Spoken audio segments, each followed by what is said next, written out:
Hello বন্ধুরা, কেমন আছেন? আশা করি সবাই ভালো আছেন। বন্ধুরা, ইডি পেটানো তদন্তে নয়া মোড়, চার্জশিটে বিস্ফোরক তথ্য ফাঁস করলো সিবিআই, তোলপাড় এবার গোটা রাজ্য। এরকম একটা বড় আপডেট আমাদের সামনে আসছে। অবশ্যই আমরা এই বিষয়ে বিস্তারিত আলোচনা করবো। তার আগে আপনি যদি এই চ্যানেল থাকেন, অবশ্যই চ্যানেলটিকে সাবস্ক্রাইব করে আমাদের পাশে থাকুন এরকম নিত্য নতুন রাজনৈতিক আপডেটগুলিকে সবার আগে পাওয়ার জন্য। বন্ধুরা, গত 5ই জানুয়ারি থেকে শিরোনামে রয়েছে সন্দেশখালী। সেদিনই রেশন দুর্নীতি কাণ্ডের তদন্তে শেখ শাহজাহানের বাড়ি গিয়ে হামলার মুখে পড়ে ইডি আধিকারিকরা। প্রাণ বাঁচাতে রীতিমতো সেখান থেকে পলাতে হয় তাদের। এবার এই ঘটনা তদন্তেই চার্জশিটে জমা দিল সিবিআই। সেখানে একাধিক বিস্ফোরক তথ্য তুলে ধরেছে কেন্দ্রীয় এজেন্সি।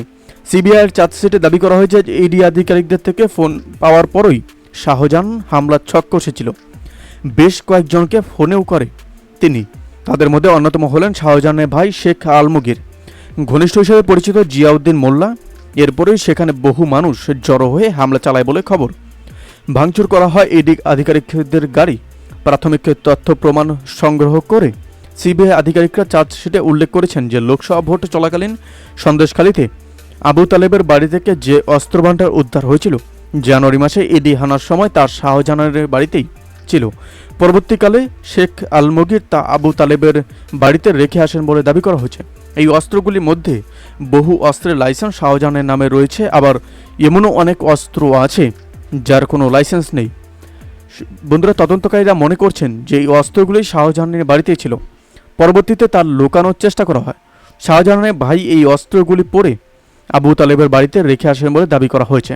একই সঙ্গে ইডি পেটানোর এই ঘটনা তদন্তে সিবিআই স্ক্যানারে পুলিশের ভূমিকা উঠে এসেছে বলে খবর। শাহজাহান মার্কেটে কেন্দ্রীয় এজেন্সির ওপর হামলা চালানো হয়। 7:55 নাগাদ রাজবাড়ি ফাঁড়ির দায়িত্বে থাকা অফিসারকে এক সিভিক ভলেন্টিয়ার খবর দেন বলে জানা যাচ্ছে, কিন্তু ফাঁড়ির তরফ থেকে তাকে মার্কেটের বাইরে দাঁড়িয়ে থাকতে বলা হয় বলে খবর। প্রায় ঘন্টা দেড়েক পর ঘটনাস্থলে এসে পৌঁছায় পুলিশ। সিবিআই চার্জশিটে এমনটাই দাবি করা হয়েছে। সব মিলিয়ে তদন্তকারী সংস্থা চার্জশিটে জমা দেওয়ার পর ইডি পেটানোর ঘটনায় নানা যে নয়া মাত্রা যোগ হয়েছে তা আর বলার অপেক্ষা রাখে না। বন্ধুরা, এই আপডেট প্রসঙ্গে আপনাদের কি মতামত অবশ্যই আমাদের কমেন্ট করে জানাতে ভুলবেন না। ভালো থাকবেন, সুস্থ থাকবেন, ধন্যবাদ। দেখা হচ্ছে নতুন একটি ভিডিওতে। আপনি কোথা থেকে দেখছেন এই ভিডিওটিকে অবশ্যই আমাদের কমেন্ট করে জানাতে বলবেন না।